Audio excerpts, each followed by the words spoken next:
अस्सलामु अलैकुम वरहमतुल्लाहि वबरकातुहू। मुझे उम्मीद है कि सब खैरियत से होंगे।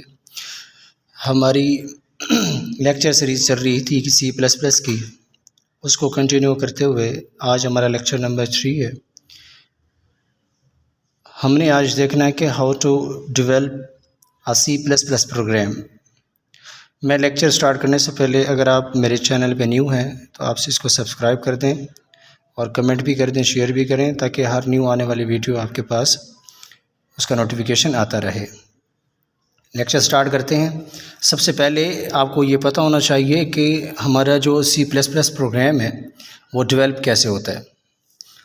ठीक है, उसके लिए हमें 5 स्टेप जो हैं वो दिए जाते हैं। सबसे पहले क्रिएटिंग एंड एडिटिंग, उसके बाद हमारे पास सेव होता है, फिर कंपाइलिंग होती है, फिर लिंकिंग होती है और फिर एग्जीक्यूट होता है।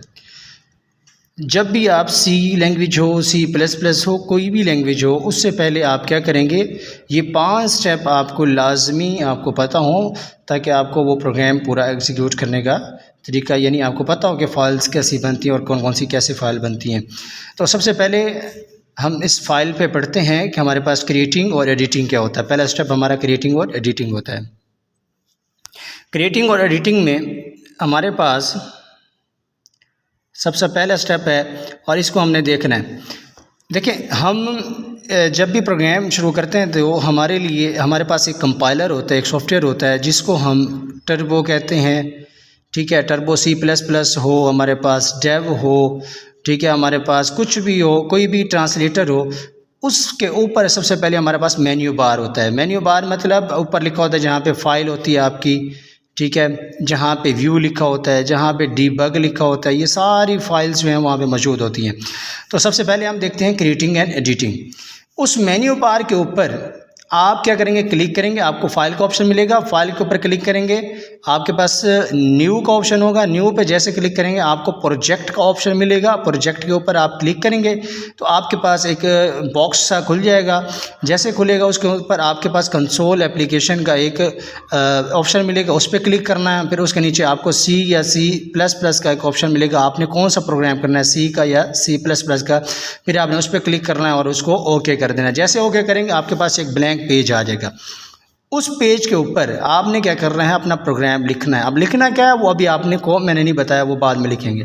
ठीक है, सबसे पहले आपने उसके ऊपर वो प्रोग्राम जो भी हो उसको एडिट करना है। अगर एडिट करना चाहें तो एडिट कर दें, क्रिएट करना है अपने। सबसे पहला स्टेप तो हमारा ये हो गया। दूसरा स्टेप हमारे पास है सेव का। ठीक है, मेरा प्रोग्राम जो क्रिएट होगा ये भी जहन में रखिएगा, जो भी प्रोग्राम लिखूंगा वो मैं सोर्स फाइल के अंदर, सोर्स फाइल मैंने आपको पिछले लेक्चर के अंदर बताया था, सोर्स फाइल वो फाइल होती है जिसको हम हाई लेवल के अंदर लिखते हैं। हाई लेवल जो हम अपनी लैंग्वेज, नेचुरल लैंग्वेज जो हमारी, उसके अंदर लिखते हैं हाई लेवल के अंदर। ठीक है, और इस तरह सेव, क्रिएटिंग के बाद जब आप क्रिएट कर लेते हैं, प्रोग्राम हो गया, सेव करना चाहते हैं तो आपका क्या होगा, फाइल के ऊपर क्लिक करेंगे। जैसे क्लिक होगा तो आप क्या करेंगे, फाइल के ऊपर आपको ऑप्शन मांगेगा 3 चीज़ें। फाइल को सेव करते वक्त या तो आप F2 से सेव कर दें या फाइल के ऊपर जाकर सेव या सेव एज का ऑप्शन होगा।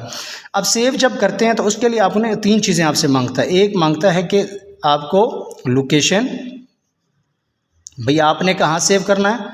दूसरा आपसे वो मांगता है कि किस नाम से सेव करना है। तीसरा आपसे मांगता है कि आपने किस एक्सटेंशन मांगता है, यानी एक्सटेंशन इसकी क्या है, ये आपसे मांगता है।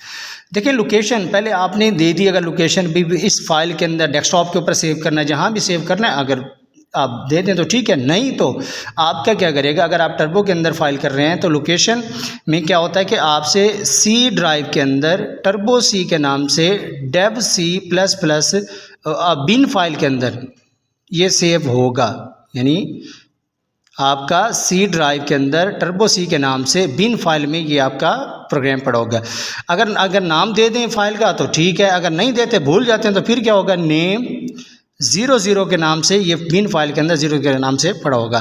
फिर आखिर में जो एक्सटेंशन होती है C++ की वो होती है .cpp, और जो C की लैंग्वेज की होती है वो .c होती है। यानी आपका इस अगर C++ का प्रोग्राम है .cpp के नाम से सेव हो जाएगा, अगर आपका C का प्रोग्राम है तो .c के नाम से जो है वो सेव हो जाएगा। ठीक है, उसके बाद आपके पास क्या है, ये आपका सेव हो गया, आपने सेव कर देना है। उसके बाद हमारे पास तीसरा स्टेप होता है, वो आपके पास क्या होता है, कंपाइलिंग। ठीक है। यहाँ तीसरा स्टेप हमारे पास कंपाइलिंग होता है। देखें ये मेरा ये दो जो थे ना स्टेप, क्रिएट और सेव, ये मेरा ये हमारे पास यहाँ तक सोर्स फाइल बनी, यहाँ तक हमारी सोर्स फाइल बनी, यानी मैंने अपनी लैंग्वेज के अंदर इसको लिखा। अब इसको मैंने कंपाइल करना है। कंपाइलर क्या होता है, कंपाइलिंग क्या होता है कि हाई लेवल को लो लेवल के अंदर क्या है कन्वर्ट कर देना, हाई लेवल को लो लेवल के अंदर कन्वर्ट कर देना, हाई लेवल को लो लेवल के अंदर कन्वर्ट कर देना। जाहिर बात है ये आपकी हाई लेवल है, सोर्स फाइल है, यानी सोर्स फाइल को ऑब्जेक्ट फाइल के अंदर कन्वर्ट करना, ठीक है। इसी तरह से कंपाइलिंग क्या होगा, तो कंपाइलर ये हो गया कि आप या तो Alt+F9 करें तो कंपाइल हो जाएगा, वरना मेन्यू बार के ऊपर आपके पास क्या होगा, ऊपर सबसे पहले फाइल होगा, फिर आपके पास व्यू होगा, फिर आपके पास क्या होगा रन का भी ऑप्शन होगा। रन के ऊपर ये कंपाइल का ऑप्शन होगा, कंपाइल पे क्लिक करें। कंपाइल पे जैसे करेंगे आपके पास ऑप्शन आ जाएगा रन का, पहले आप उसको रन करेंगे तो आपका क्या हो जाएगा कंपाइल हो जाएगा। अच्छा, कंपाइल करते वक्त आपके पास जो एरर आता है, अगर कंपाइल करते वक्त कोई एरर आ गया तो वो हमारे पास क्या होगा, हमारे पास वो सिंटैक्स एरर होता है, यानी एरर जो आ जाता है वो सिंटैक्स एरर होता है। अगर एरर ना आया तो हमारी फाइल जो बन जाएगी यहाँ पे वो हमारी ऑब्जेक्ट फाइल बन जाएगी। अब हमने सोर्स फाइल भी बना ली, ऑब्जेक्ट फाइल भी बना ली, दो फाइलें हमारी बन गई। अब हमारा तीसरा काम है, हमारे पास जो चौथा स्टेप है वो है लिंकिंग, ठीक है। लिंकिंग हमारे पास है। लिंकिंग क्या होती है, लिंकिंग ये होती है कि हम इस ऑब्जेक्ट फाइल को, यानी आपकी ऑब्जेक्ट फाइल है जिसको हम लो लेवल के अंदर लिखते हैं, यहाँ तक आपका आंसर, पहली बात यह है कि यहाँ तक जो आपका आंसर आएगा वो 0101 यानी बाइनरी फॉर्म में आ जाएगा। अब इस बाइनरी फॉर्म का आउटपुट नज़र नहीं आएगा, उसके लिए हमने लिंकिंग करनी है। लिंकिंग करते वक्त हम क्या करते हैं, आप विंडो के ऊपर क्लिक करें, विंडो के ऊपर आपको एक ऑप्शन मिल जाएगा और लिंक का, तो आप उसको लिंक कर सकते हैं। वरना आप क्या करें कि लिंक के लिए क्या है, आपके पास ऑब्जेक्ट फाइल को इस लिंकिंग के साथ, लिंकिंग क्या होती है, जो हमारी प्री प्रोसेसर डायरेक्टिव होती है, प्री प्रोसेसर डायरेक्टिव जो होती हैं, या हेडर फाइल आप उसको कहते हैं, या उसको आप लिंकिंग कहते हैं, या आप उसको लाइब्रेरी फाइल कहते हैं, या आप उसको ठीक है लाइब्रेरी फाइल कहते हैं। ये आपके साथ क्या है, सारे नाम है इसके।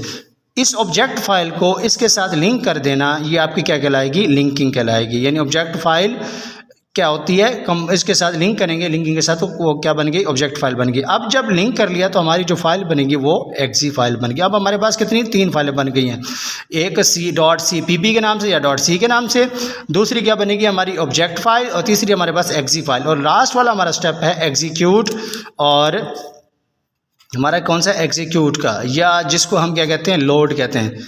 अब जब डाटा हमारी फाइल बन जाती है, पूरा एक हमारा अब एग्जीक्यूट हो जाएगा, कंपाइल हो जाएगा। अब हमारा डाटा जो सेव होता है वो हार्ड डिस्क पे होता है, ठीक है। अब याद रखिएगा कि हार्ड डिस्क पे कोई भी फाइल बनती है वो हार्ड डिस्क पे सेव होती है। हार्ड डिस्क से रैम की तरफ डाटा कन्वर्ट होना आपका क्या कहलाता है, लोडिंग कहलाता है, एग्जीक्यूशन कहलाता है। कि हार्ड डिस्क से रैम की तरफ जब डाटा हम भेजते हैं तो हमारा लोडिंग या एग्जीक्यूशन कहलाता है। एक बात याद रखना कि जब आप देखें ना, अक्सर औकात आप डबल क्लिक करते हैं एक फाइल के ऊपर, उसका मतलब ये होता है कि हार्ड डिस्क से रैम की तरफ जाता है, रैम के ऊपर जो है तो वो क्लिक जो है वो आपको उसकी कॉपी दिखाता है। ये 5 स्टेप होते हैं। पहला आपके इस तरह से फाइल बन जाती हैं और आपको नज़र आती हैं, फिर आपको आउटपुट नज़र आता है। ये बेसिक स्टेप था।